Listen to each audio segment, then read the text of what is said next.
Muy buenos días a todos, soy Jero Aseo Fajardo y a continuación voy a presentar la implementación del proyecto final de inteligencia artificial de la Pontificia Universidad Javeriana 2023-30. En pantalla podemos ver el código de la implementación en Google Colab. Entonces, pues primero se descarga PyCaret para poder hacer uso de la librería. Acá descargué la base de datos que voy a utilizar, que es la base de datos dataset de Employee de PyCaret.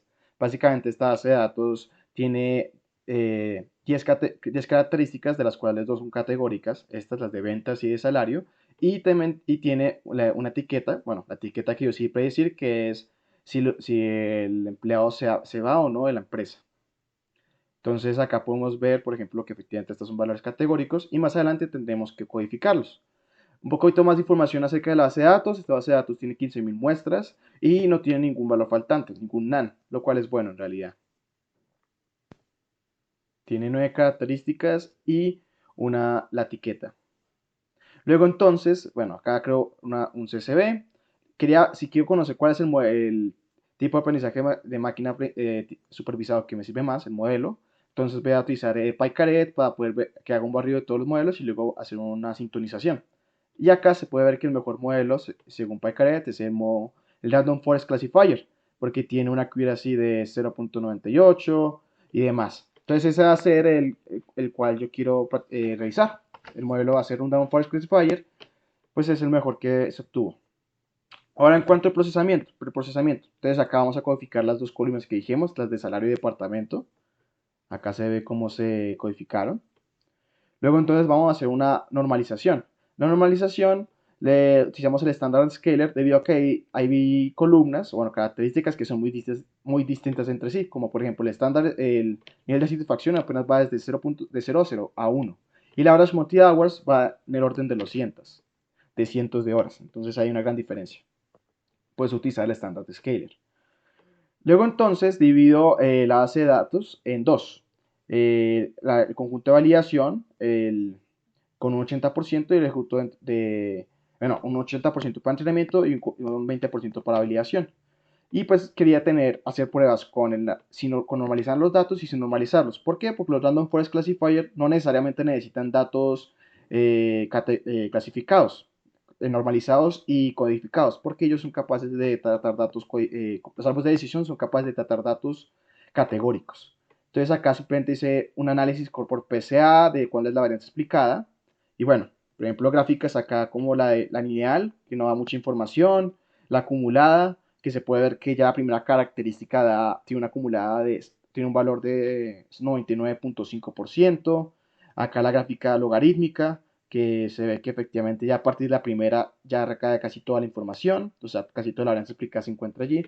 Y acá me está mostrando cuál es la varianza aplicada por cada una de las características, donde se ve que la mejor característica, aquella que tiene la mayor varianza aplicada, es el nivel de satisfacción, tiene el 99.5%. Originalmente la idea era utilizar una varianza aplicada del 95%, pero pues obviamente si quiero cuando escoger una sola característica ya lo rebasé. Entonces vamos a partir del 99.5% para la varianza aplicada.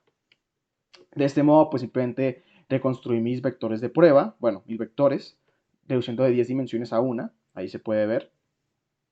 Y luego entonces lo que hice fue hacer un grid search, bueno, para conocer cuáles son los mejores valores en el entrenamiento. Entonces acá utilicé el MSC y pues lo único que hice fue probar con una cross validación de 5 pliegues.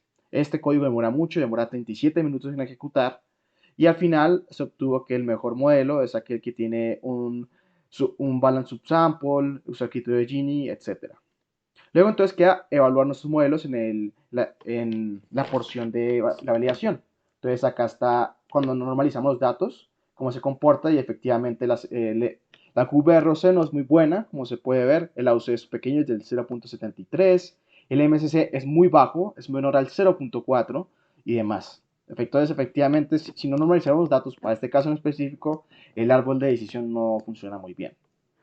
Acá normalicé los datos y al probarlo se puede ver que efectivamente mejoró mucho más la curva de ROC, ya tiene una forma más rectangular, el AUC mejoró, ahora está en 0.89 y pues el MSC también mejoró, está en 0.7. Una vez hecho esto, pensé que comparando con PyCaret se nota que no es tan bueno, porque en PyCaret rebota datos del 0.90 y pico. Entonces quería mirar en qué punto yo podría, si aumentar la cantidad de varianza explicada, cuándo podía llegar a ese punto y si vale la pena. Entonces acá puse 5 componentes, 5 características y a probarlo, pues efectivamente el ROC pues ya prácticamente toma el tamaño perfecto, bueno, muy parecido al de un rectángulo, el AUC ya es de 0.97, el MSC ya es más de 0.9, el F1 de 0.94, etc. Entonces mejoró mucho. Por último, escojo el modelo que yo quiero hacer y lo guardo en un punto .pkl. Entonces, ¿con cuál modelo me quedo? Me quedo con este, con el segundo, debido a la gran cantidad de datos. El problema puede ser la sobrefijación, porque es un modelo más complejo, pero como tengo 15.000 muestras, a mi parecer eso ayudaría a combatir un poco, contrastar un poco con ese problema de mucha complejización y pues de sobrefijación. Si tuviera menos muestras, me iría por el modelo que tiene una sola característica porque es más simple y puede tener una mayor generalidad del problema. Entonces, si tuviera muestras como 100, 200, yo creería que una mejor opción es tomar el modelo de una sola característica. Pero de momento me quedo con este, modelo de 5 características. Con esto doy fin, muchas gracias.